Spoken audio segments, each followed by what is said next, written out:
Vous est-il déjà arrivé de regarder votre potager et de vous dire « Mais qu'est-ce qui a bien pu clocher ?» Le soleil brillait, l'arrosage était régulier, et pourtant, au lieu du petit coin de paradis rêvé, c'était la jungle la plus totale, des plantes envahissantes et des cultures capricieuses qui réclamaient plus d'attention qu'un enfant en bas âge. Aujourd'hui, je vous révèle ma liste noire personnelle. Voici le top 10 des plantes que je ne planterai plus jamais dans mon jardin. Et je vais vous expliquer en détail pourquoi, vous aussi, vous devriez peut-être les éviter. Je vous le promets, après cette vidéo, vous aborderez la planification de vos cultures autrement, et vous gagnerez un temps fou, en plus de vous épargner bien des soucis. Chaque jardinier rêve de récoltes abondantes et de parterres impeccables. J'étais comme vous. À mes débuts, plein d'entrain, je plantais tout ce qui paraissait magnifique sur les paquets de graines. Mais le chemin vers le jardinier zen n'est pas seulement parsemé de semences, il est aussi semé de râteaux. Et je crois bien que j'ai marché sur tous. Cette liste est le fruit d'une expérience douloureuse, de maux de dos à n'en plus finir et de luttes acharnées pour le territoire contre des plantes qui semblaient pourtant si inoffensives. Alors, ouvrons les portes de notre allée des déceptions au jardin. Et en première position, celle qu'on retrouve presque partout, la menthe. Oui, oui, vous avez bien entendu, cette fameuse menthe, si parfumée et si délicieuse, celle qu'on adore ajouter à nos thés, nos citronnades, ou, avouons-le, dans nos mojitos. À première vue, on se dit, qu'est-ce qui pourrait bien mal tourner? C'est la plante rêvée, utile, facile. Elle sent merveilleusement bon. Mais c'est précisément dans ce côté facile à vivre que le danger se tapit. La menthe, ce n'est pas une simple plante. C'est une véritable force d'invasion souterraine.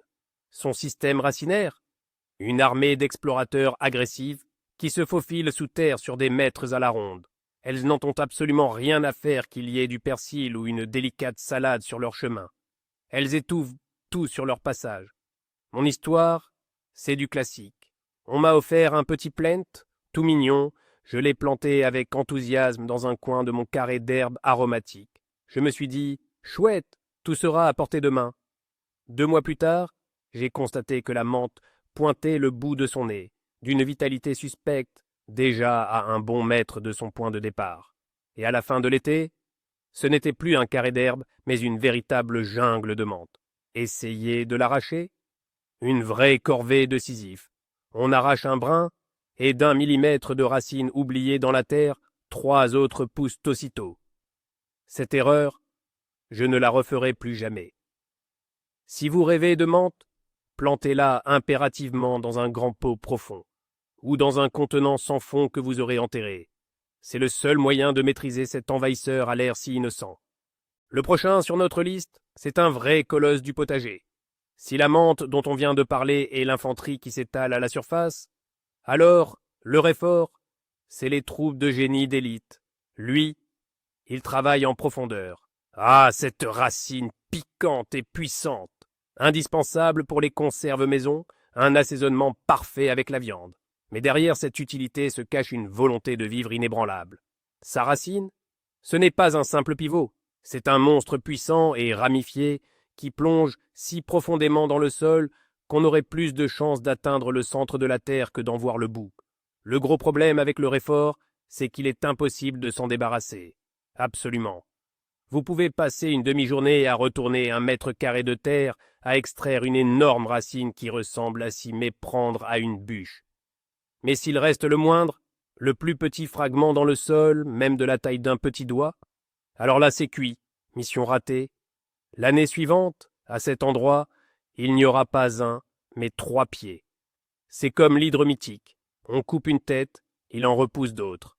Planter du réfort, c'est un peu comme se faire tatouer. Il faut être absolument certain de vouloir le voir à cet endroit précis pour le restant de ses jours, parce que s'en débarrasser ensuite est pratiquement impossible. En ce qui me concerne, cette plante est désormais bannie de mon jardin. Alors, mes amis, nous arrivons au champion incontesté, au roi de la survie et à l'empereur de l'agression. Faites la connaissance du topinambour, également connu sous le nom de poire de terre. Ça sonne doux et appétissant, n'est-ce pas? Poire de terre. On imagine des tubercules sains, croquants, pleins de vitamines. Et c'est bien le cas. Le topinambour est très bénéfique, surtout pour les personnes atteintes de diabète. Et c'est exactement comme ça que je me suis fait piéger. J'ai planté juste quelques petits tubercules dans un coin reculé du jardin, en pensant à ma santé future. Que j'ai été naïf, le topinambour, ce n'est pas juste une plante, c'est un véritable fléau. Il pousse partout, tout le temps et dans n'importe quelle condition. La sécheresse ne lui fait pas peur, pas plus que le gel ou les mauvaises herbes. Il étouffe tout sur son passage. Les pieds montent jusqu'à 2 mètres de haut, créant une ombre dense. Mais le pire commence à l'automne, au moment de la récolte. Déterrer la totalité des tubercules est une tâche quasiment impossible. C'est physiquement impossible, et le moindre petit tubercule, absolument chaque petit bout de la taille d'un pois, laissé dans la terre, donnera vie l'année suivante à une nouvelle plante, puissante et tout aussi prolifique. La lutte contre le topinambour se transforme en guerre sans fin. Vous retournez la terre, vous ramassez les tubercules, mais il revient sans cesse. Si vous ne comptez pas lui céder tout votre terrain pour qu'il y fasse sa plantation, alors tenez-vous à l'écart de cette plante. Mon numéro 5, c'est ce rêve d'été du sud sous nos latitudes. C'est la pastèque. Mais avec un bémol de taille, la pastèque que vous essayez de faire pousser sous un climat d'été frais et court sans serre. L'image sur le sachet de graines était si alléchante. Une pastèque énorme, rayée, bien sucrée, cultivée de mes propres mains. Je m'imaginais déjà la découper, le jus coulant le long de mes mains. Ce rêve m'a fait oublier toute raison. Mon aventure avec les pastèques, c'est l'histoire de grands espoirs et d'une énergie dépensée sans compter. J'ai fait germer les graines à l'intérieur, puis j'ai planté les jeunes plants sous un tunnel plastique. Chaque nuit, je protégeais les tiges délicates avec un voile. Et chaque matin, je l'enlevais. Je leur donnais de l'engrais, je les arrosais à l'eau tiède, je pinçais les pousses latérales pour que toute l'énergie aille aux fruits. J'ai suivi scrupuleusement les conseils, et des fruits se sont bien apparus. Quelques petites billes vertes. Je les surveillais comme de précieux bébés, mais notre été court et pas assez chaud ne leur a tout simplement pas laissé la moindre chance. À la fin de la saison, j'ai fait ma récolte. C'étaient 3 fruits minuscules, durs, absolument insipides, chacun de la taille d'une grosse pomme. Tous mes efforts, tout le temps et l'espace consacrés dans le potager, pour ça, j'ai compris qu'il y a des choses qu'il vaut mieux laisser aux professionnels des régions du Sud. Et la pastèque, je l'achète maintenant avec plaisir au marché. Le 6e élément de ma bête noire potagère est un légume pour jardiniers très très patients et qui ne sont absolument pas pressés. Et moi, comme je l'ai découvert, je ne fais pas partie de cela. Je parle du rutabaga. Peut-être que pour certains, ça semblera étrange. Le rutabaga est une racine ancienne, quasi tombée dans l'oubli. Ça m'a intéressé de renouer avec la tradition, d'essayer quelque chose d'un peu différent. Sur le papier, ça semblait plutôt prometteur, peu exigeant et se conserve bien. Mais je n'avais pas pris en compte un facteur crucial, le temps. Le rutabaga a un cycle de végétation incroyablement long. Vous le plantez au printemps et ensuite vous attendez, attendez et attendez.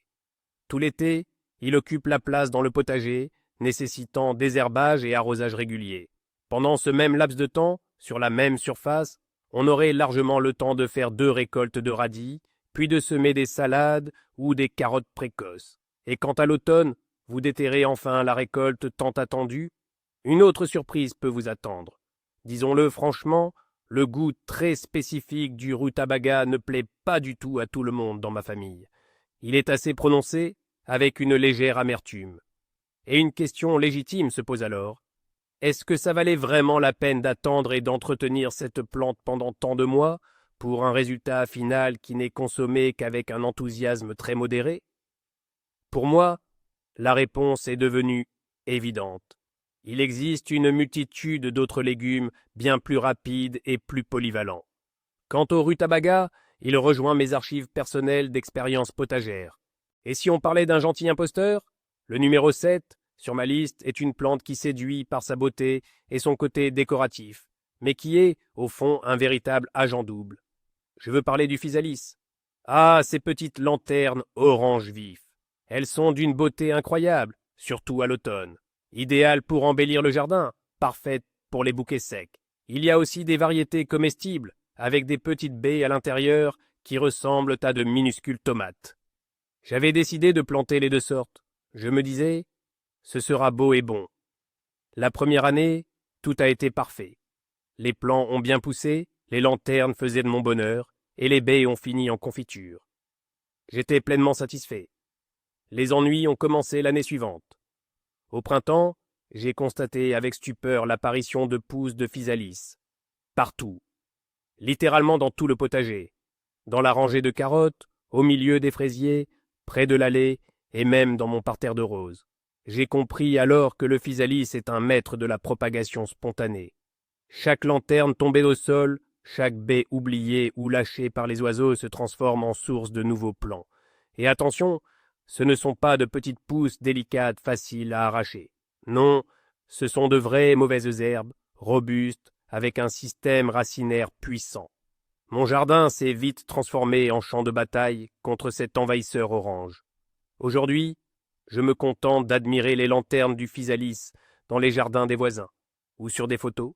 8e point de ma liste noire, un classique de la soupe printanière, une source de vitamines après un long hiver. Et c'est l'oseille. Qu'est-ce qui pourrait bien clocher avec l'oseille, me direz-vous? On la plante une fois, et on récolte pendant des années. Une herbe acidulée et utile pour les soupes et les tartes. Une plante de rêve. C'est ce que je pensais, moi aussi, quand je lui ai réservé un petit coin dans mon potager. Le problème de l'oseille, c'est son énergie débordante et sa rapidité. Si vous ne la contrôlez pas, et ce, constamment, elle se transforme instantanément en un buisson énorme et tentaculaire. Ses larges feuilles ombrent et étouffent tout ce qui pousse à côté. Elle ne se comporte pas comme une plante cultivée, mais comme une mauvaise herbe envahissante, accaparant toujours plus d'espace. Mais ce n'est pas le pire. Le principal problème, c'est son désir maniaque de fleurir. Il suffit de vous distraire 2 jours, d'oublier de couper les feuilles, et elle lance aussitôt sa hampe florale. Et après ça, les feuilles deviennent dures, rêches et pratiquement immangeables. Vous devez être constamment sur le qui-vive, mener une lutte contre elle, couper, la contenir. Et à un certain point, j'ai réalisé, je passais plus de temps à la contrôler qu'à m'occuper de mes tomates. Une botte de cette verdure achetée au magasin ou au marché suffit largement à satisfaire mon envie de soupe à l'oseille. Et l'espace dans le potager, je préfère le donner à quelque chose de plus prévisible. Surprenant, n'est-ce pas? Mais dans ma liste figure aussi un symbole de l'été, du soleil et des paysages champêtres, le tournesol qui arrive en 9e position. Comment est-ce possible, vous demandez-vous? C'est pourtant si beau et si utile. Ces plantes hautes et robustes, avec leurs immenses chapeaux jaunes, sont une véritable parure pour n'importe quel jardin. Sans parler des graines maison, récoltées directement. Qu'y a-t-il de mieux? Le problème, comme souvent, ne vient pas de la plante elle-même, mais de ses conséquences. À l'automne, lorsque les têtes arrivent à maturité, c'est un vrai festin qui commence. Pour les oiseaux, mésanges, moineaux, chardonnerets, ils affluent tous dans votre jardin. C'est attendrissant, bien sûr, mais ce sont des mangeurs très désordonnés. Les graines volent dans tous les sens. Vous en ramasserez une partie, les oiseaux en picoreront une autre, mais une énorme quantité tombera simplement au sol. Et voilà que le printemps suivant arrive, et vous vous retrouvez avec ce à quoi vous ne vous attendiez pas du tout, des pousses de tournesol chaotiques, incontrôlables, partout dans le jardin. Ils germent au milieu des carottes, des fraises, en plein milieu de la pelouse. Et là, ils ne se comportent plus comme de nobles plantes cultivées, mais comme de véritables, d'insolentes mauvaises herbes. Leurs racines sont puissantes, ils poussent vite et volent la lumière, l'eau et les nutriments à leurs voisins. Chaque printemps, je devais livrer une guerre contre cet héritage indésirable de la récolte passée. En fin de compte, j'ai décidé que j'admirerais les tournesols plutôt dans les champs, car dans mon propre jardin, je préfère l'ordre. En 10e et dernière position de notre classement des déceptions, voici un légume qui semble tout droit sorti de l'espace, le chou rave. Ce légume-tige, si particulier, m'a attiré par sa croissance rapide et son look vraiment original. Je l'ai planté, et il a effectivement poussé très vite. Les plants étaient bien nets, il ne prenait pas de place. Je m'imaginais déjà croquer dans une salade bien juteuse et tendre, préparée avec mon propre chou rave ultra frais. Mais ce légume cache un piège, un inconvénient sournois. Sa fenêtre de récolte est incroyablement étroite, presque microscopique. Ce moment parfait, quand le bulbe a la taille idéale mais n'a pas encore durci, ne dure que quelques jours, littéralement. Et bien sûr, j'ai loupé ce moment. J'ai été pris par d'autres choses, je ne suis revenu au jardin qu'une semaine plus tard que prévu. Et là, surprise, mes petites sphères de chou rave étaient devenues énormes. J'ai quand même coupé le plus gros avec plaisir, impatient de goûter, mais la déception a été brutale. Au lieu de la chair tendre et juteuse attendue, j'ai eu l'impression d'essayer de couper du bois avec mon couteau. Le bulbe était devenu dur, fibreux, totalement immangeable. Toute la récolte a fini au compost. Ce chou rave exige d'être là au bon moment, une surveillance constante. Moi, j'aime les légumes, qui sont un peu plus patients, qui peuvent en m'attendre dans le potager. Du coup, avec ce capricieux chou rave, on s'est dit adieu. Ouais. Mais savez-vous quel était le vrai secret? Le fin mot de toute cette histoire? Le problème ne vient pas toujours de la plante elle-même. La principale erreur que je faisais, c'était le manque de planification et l'ignorance des spécificités de mon terrain. Le véritable ennemi du jardinier, ce n'est pas la menthe ou le réfort. Le véritable ennemi, c'est la pensée « ça ira bien comme ça ». On plante de la menthe agressive en pleine terre alors que sa place est dans un grand pot, enterré dans le sol. On essaie de cultiver une pastèque du sud dans une région du nord sans lui créer de conditions de serre.